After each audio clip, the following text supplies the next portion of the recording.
Estás paseando por el rompeolas. Lo que haces y lo que piensas te define. Y lo que escuchas también. Bueno, pues vamos a arrancar el programa después de esta pequeña reflexión sobre Miguel de Unamuno y Rubén Darío. Pues vamos a hablar de un personaje importantísimo. Y antes, en el comienzo del programa, te lo estaba comentando en la presentación, ¿no? ¿Quién no se acuerda de Cassius Clay, de Muhammad Ali? Bueno, quizás muchas generaciones ahora, pues quizás no lo conozcan o no conozcan su historia, aunque hay muchas camisetas con su cara, con su rostro y tal, ¿no? Vamos a recordar quién fue la figura, porque es una figura realmente muy importante, porque pensemos que Cassius Clay, que Muhammad Ali, fue pues un boxeador americano. Y bueno, fue uno de los considerados los mejores boxeadores de todos los tiempos, ¿no? Pero sobre todo fue también una figura social muy importante y que actuó a nivel político, en luchas sociales, humanitarias a favor de los afroamericanos, del Islam, en fin. Vamos a conocer o a recordar la figura de Muhammad Ali. Ahí tengo ahí al otro lado un comunicador, compañero de boxeo, Pedro González, que es un entendido en esta materia. Pedro, buenos días. Hola, buenos días, Javier. ¿Qué tal? ¿Qué tal? Bueno, aquí andamos arrancando el programa contigo y reivindicando para los buenos recuerdos de la gente y para las nuevas generaciones que quizás no lo conocían, la figura de Muhammad Ali. Bueno, pues Muhammad Ali fue para muchos el mejor deportista del siglo XX. De hecho, la revista Sport Illustrated y la cadena BBC lo reconocen como tal por encima de deportistas de otras disciplinas como Pelé o Michael Jordan, aunque claro, es difícil comparar deportes diferentes. Claro. ¿Por qué crees tú que, bueno, él realmente, boxísticamente hablando, tenía unas cualidades impresionantes, ¿no? ¿O no era tanto? Sí, no, sobre todo en la primera etapa de su carrera, su carrera profesional entre 1960 y 1967, cuando fue desposeído de su título por negarse a acudir a la guerra del Vietnam. Él tenía unos reflejos impresionantes y era todo un espectáculo. Él era rápido de piernas, tenía un estilo absolutamente rompedor. Él bajaba las manos delante de sus rivales, les ponía el rostro a pocos centímetros. Cuando le intentaban golpear los esquivaba o se alejaba con las piernas, y era algo que no se había visto nunca en la división de los pesos pesados, porque hay que recordar que él pesaba 97 kilos y con ese peso es muy difícil exhibir esa velocidad de piernas y brazos. Y medía 1,90 y algo, ¿no? 1,91. 1,91. Era un hombre bastante alto y bueno, ahora actualmente, como ha cambiado el boxeo, pues ahora están los hermanos Klitschko o Tyson Fury, que pasan de los 2 metros, pero en aquella época era un hombre altísimo. Y esa correlación, Pedro, 1,91 de altura, 90 y algo de peso, 97 kilos. 97 pesos, era un, o sea, digamos, un perfil muy bueno para el boxeo. Era un deportista perfecto. Era un deportista perfecto. Él, su figura a lo mejor trascendió más porque era un showman, era quizá el mayor showman que ha habido en la historia del deporte, pero deportivamente y como atleta era perfecto. Hay una anécdota que se cuenta, él un año antes de llegar a ser campeón olímpico en 1960, él quiso conocer al entrenador Angelo Dundee, que posteriormente 4 años después sería su entrenador. Y él se presentó, siendo un boxeador aficionado desconocido, se presentó con su hermano en el gimnasio. Entonces él empezó a decirle cosas, a hacerle preguntas sobre sus métodos de entrenamiento, sobre qué comía, sobre qué bebía, jugo, cuántas veces al día.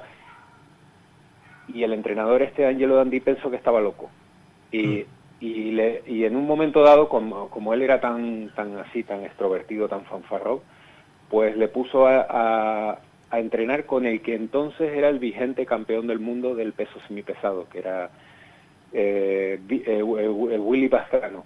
Y bueno, tuvieron que parar la pelea porque un desconocido avasalló al campeón del mundo. Tremendo, ¿no? Minutos. Sí. En pocos minutos avasalló al campeón del mundo y luego 4 años después, pues acabaría siendo su entrenador. Y ese juego que él tenía de piernas, yo sí recuerdo, era impresionante. ¿Y qué pasa? Que él realmente, tú dices, bueno, actuaba ese showman delante de los rivales, pero yo misma, ¿y siempre fue así? ¿O fue cuando él ya vio esa potencialidad que él tenía, que ya se podía permitir, digamos, hacer eso?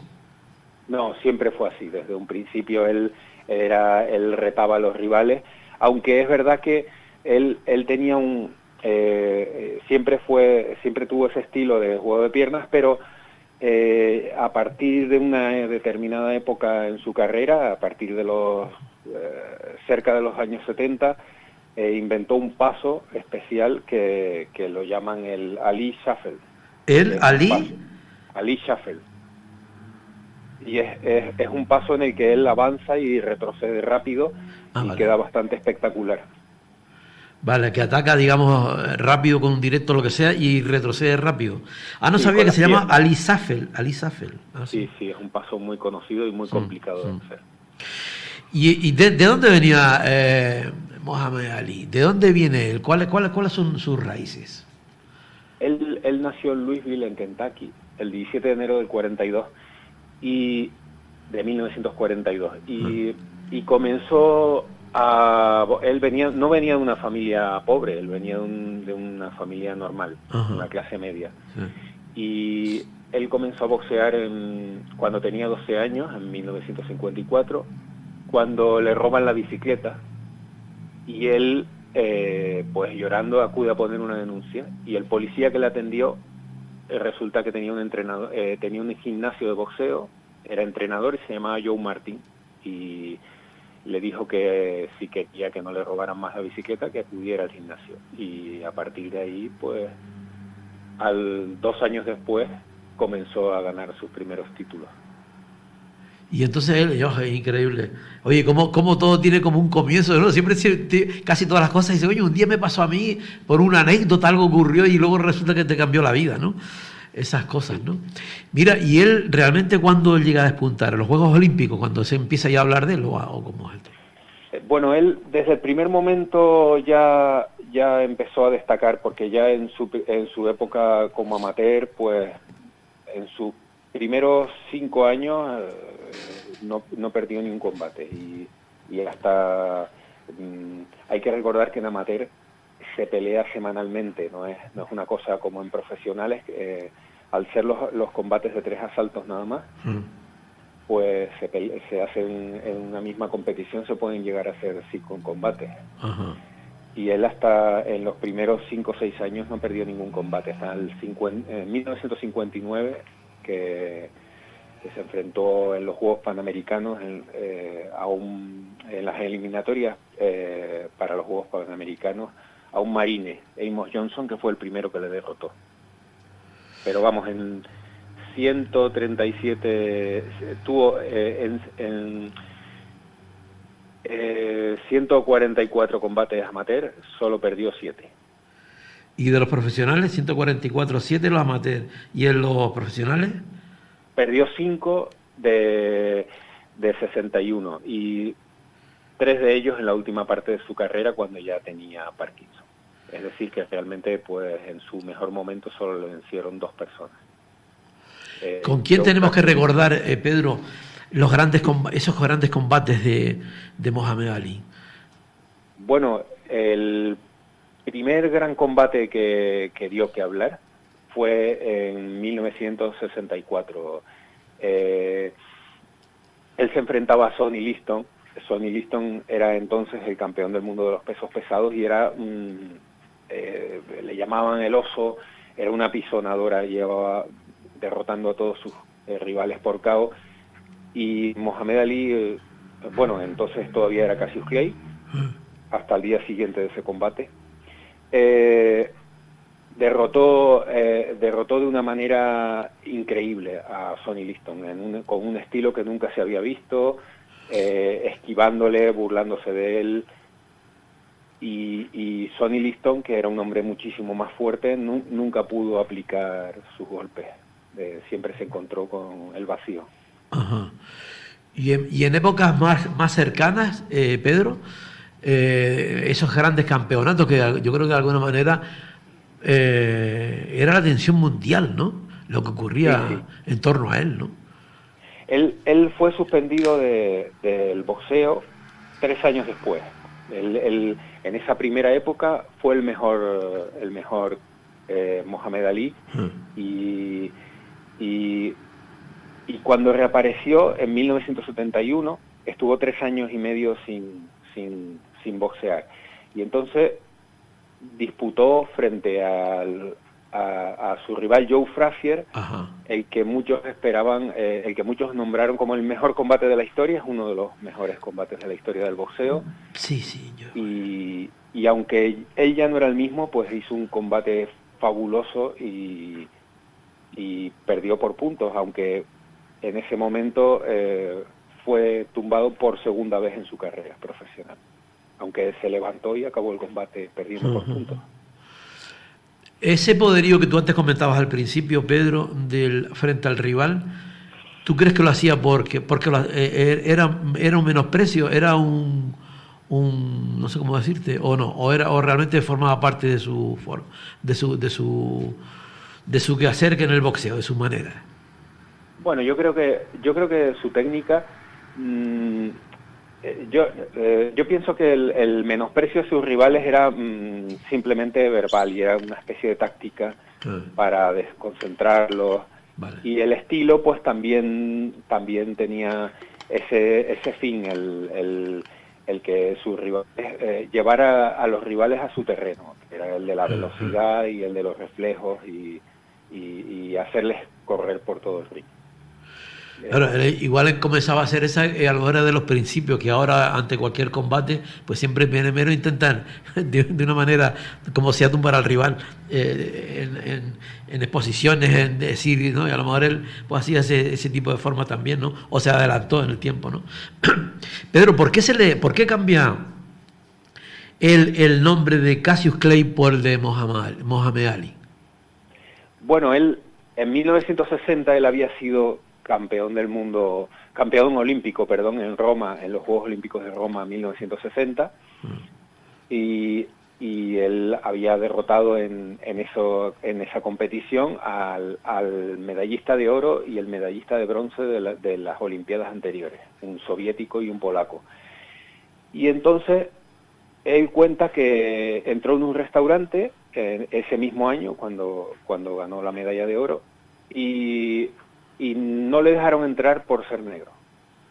Entonces él se sintió ofendido, y cuando ganó el título mundial de los pesos pesados ante Sonny Liston en el combate que hemos dicho, pues al día siguiente ya anunció que se pasaba a la secta de los musulmanes negros, que iba a cambiar su nombre por Muhammad Ali, que es el que le había dado el nombre, es el nombre que le dio el líder de esa secta, que bueno, secta lo llamo yo, no sé.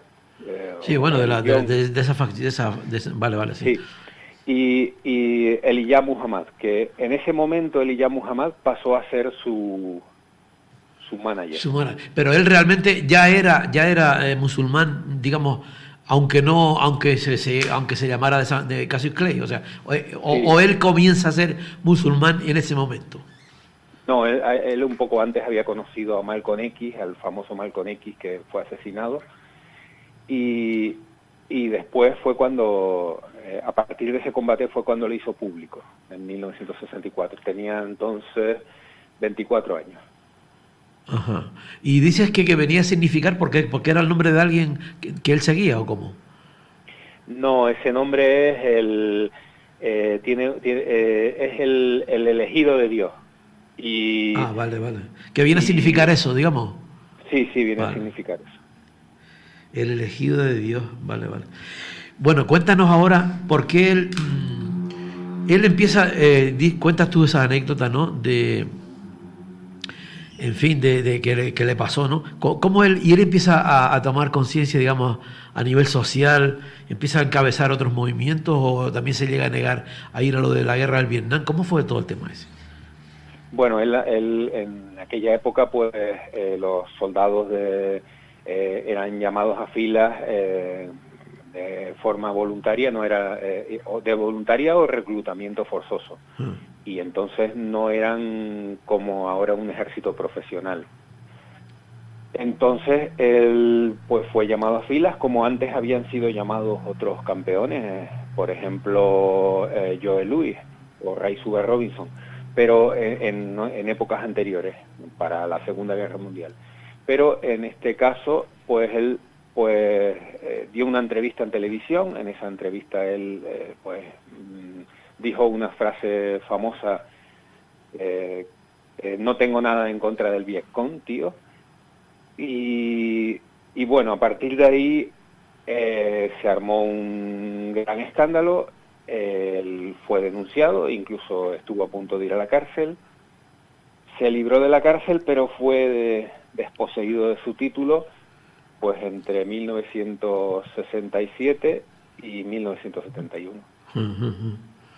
Mira, y yo me imagino cómo pudo ser que una figura como él, ¿no? Lo que representaba, además, en el tema de los Estados Unidos de la época, negarse tuvo que ser una auténtica bomba de relojería desde dentro, ¿no? Sí, por supuesto. Eso le valió muchísimas críticas y bueno, también le valió apoyos, porque en aquella época también había una reacción contraria a la guerra del Vietnam. Pero bueno, de parte de unos sectores le valió muchas críticas. Bueno, y el aplauso de otros, que evidentemente también en otras corrientes quizás que había en el mundo, europeas y demás, que estaban en contra de toda la guerra del Vietnam, pues sería al revés, sería como una especie de líder a favor de eso, ¿no? Sí. A partir de ahí él empezó a dar conferencias y se hizo pues bastante famoso en todo el mundo. Ya lo era por ser el campeón del mundo de los pesos pesados, que además había ganado a otros campeones anteriores en aquellas primeras defensas, en aquella primera etapa de su carrera que fue la más brillante. Pedro, él llegó a hablar algo de que no había visto negros. ¿Cómo era la frase? Que no había visto negros, no sé si eran en Santos o algo así. ¿Cómo fue? Sí, él hizo declaraciones contra la Iglesia Católica, contra el cristianismo más bien, y también contra la segregación racial, pero bueno, no sé, hasta cierto punto se le perdonaron siempre porque en Estados Unidos, es mi opinión, prima sobre todo el éxito deportivo y el show, y él como showman era el mejor. Es verdad que en algunos momentos de su carrera él faltó pues si nos ponemos así, pues faltó al respeto a sus rivales, hizo declaraciones muy polémicas y fue bastante... Pero se sentiría a lo mejor él podía ser él, digamos que por su historia en la posición donde estaba, digo yo, se permitía hacer algunas cosas que quizá otra gente no podía, aunque de alguna manera sí es verdad que luchó precisamente por una paz y no por lo contrario. Sí, bueno, él realmente pues no sé hasta qué punto le hubieran hecho acudir al frente en Vietnam, no creo que... Porque, por ejemplo, otros deportistas, el campeón del mundo de los pesos pesados de los años 30 y 40, que era Joe Louis, pues no fue realmente a la Segunda Guerra Mundial, sino hizo unas exhibiciones y combatió a favor de unos bonos de guerra. No creo que se lo hubiera mandado al frente. Pero bueno. Claro. Mira, Pedro, una cosa. ¿Y cuál fue, digamos, ya se nos fue la media hora que teníamos a hablar? Se fue rápido, viste, volando. Sí. Mira, ¿y cuál fue, cuéntanos la última etapa, ya cuando él enfermo? Y tú dices que llegó a combatir con Parkinson incluso, ¿no? Sí. Ellos ya tenían, su entrenador Angelo Dandilla tenía sospechas de que tenía Parkinson a finales de los 70. Y entonces él, aunque también he leído en algún lado que en el 78, entrenando para su pelea con Michael Spin, él ya notó sus primeros síntomas de Parkinson. Dicen por ahí que él lo contrajo en un campo que estaba recién fumigado. Otros dicen que fueron producto de los golpes del boxeo, y a partir de ahí, pues, con un boxeador novato como Leon Spin, pues perdió por puntos en 1978. Después se resarció en la revancha, ganando por puntos, reconquistando el título, y luego, pues en 1980 le ganó su antiguo sparring, Larry Holmes, y un combate dramático en el que Larry Holmes no quiso seguirle golpeando. Y en 1981 ya perdió con Trevor Berbick, que también sería campeón del mundo de los pesos pesados en un futuro, y se retiró ya con 38 años. Contra. ¿Y falleció, Pedro? Pues él falleció el 3 de junio de 2016 en Scottsdale, Arizona, con 74 años. Del 16. Bueno, no hace tanto tampoco, ¿no? No. Él falleció hace pocos años en un entierro multitudinario. Se retransmitió incluso por televisión. Bueno, pues mira, Pedro, me encanta que nos hayas contado esa historia. Ha servido para muchísima gente recordar a Cassius Clay, recordar a Muhammad Ali, y las nuevas generaciones conocer también, pues, la figura de ese gran puntal del boxeo, ¿no? Pues nada, Pedro, me encanta haber hablado contigo, te doy las gracias, y hoy otro día te llamo porque hay figuras de aquí que me gustaría recordarlas, y estoy seguro que a muchos oyentes también. Sombrita, Barrera Corpas, Quitano, en fin, yo qué sé, mucha gente, ¿no? Pues muchas gracias, Javier. Gracias a ti, Pedro, hasta siempre, gracias, chao. Venga, hasta luego. Adiós.